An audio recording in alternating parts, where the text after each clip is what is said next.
What do these people have in common? The answer is, they all have pachyderm problems. They're all affected by problems that have grown so large that they can no longer be solved non-destructively. These otherwise powerful people have no good options left. They have only a choice of bad alternatives, and they can only hope to choose the least bad one from among them. These are pachyderm problems. They are like full-grown elephants that appear at the foot of your bed one morning with no warning. They are bigger than the windows, and they are bigger than the doors, and they are upset. The only good news about pachyderm problems is that they can be powerful motivations for necessary change. The bad news, however, is that even when they do motivate change, things have gotten so bad that the desperate change that they stimulate may create new, even bigger and more dangerous pachyderms in their wake, ready to become full-blown catastrophes. One does not need to be a liberal or a conservative to see that U.S. President George Bush has no remaining good options in or with Iraq. If he stays, he saps America's military, possibly to the breaking point, at a time when the range and diversity of military challenges facing the U.S. may be greater than ever. If he leaves, or begins to leave, he may consign Iraq and the region generally to greater instability than at any time in the modern era. He may consequently have created a far greater threat to world peace, welfare, and security than would have been the case if he had never invaded at all.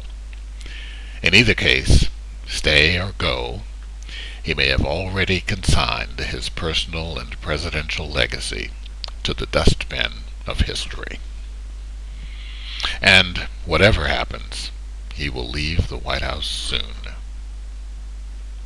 His successor in the presidency, even if it is Barack Obama or Hillary Clinton, who are both opponents of the war, will face even bleaker prospects than Bush, because that new president will have the burden of dealing for years with the inevitable additional destruction that will continue to result. And they will have even fewer resources to deal with it.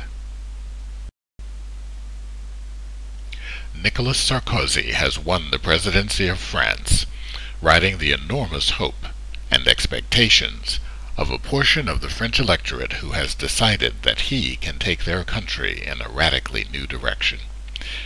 But he also has a crisis of resources and a crisis of national political will in a deeply divided electorate. The seeds of unrest are already sown. Ségolène Royal, the loser in the French presidential race, now confronts her own divisions within her personal as well as political families.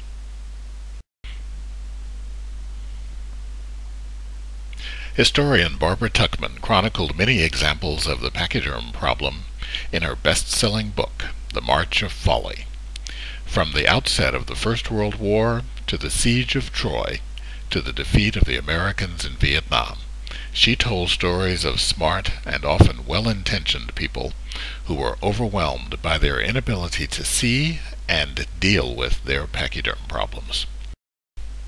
Why are so many of our most important problems so regularly ignored until they grow so far beyond our normal ability to handle them non-destructively?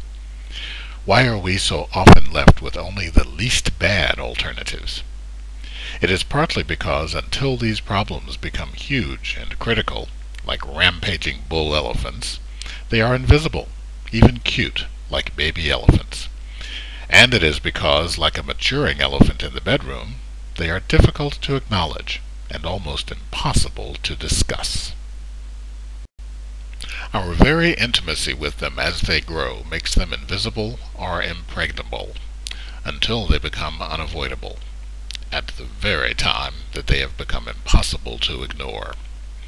How can we handle them? Not easily, but we must acknowledge them. We must talk about them. We must deal with them before they're grown. How do we do these things? by referring to them in a less threatening way, in a way that is itself discussable, by calling these problems what they are: pachyderm problems. We can ask about and then talk about our pachyderm problems. What a difference a name can make. What about you? What are your pachyderm problems?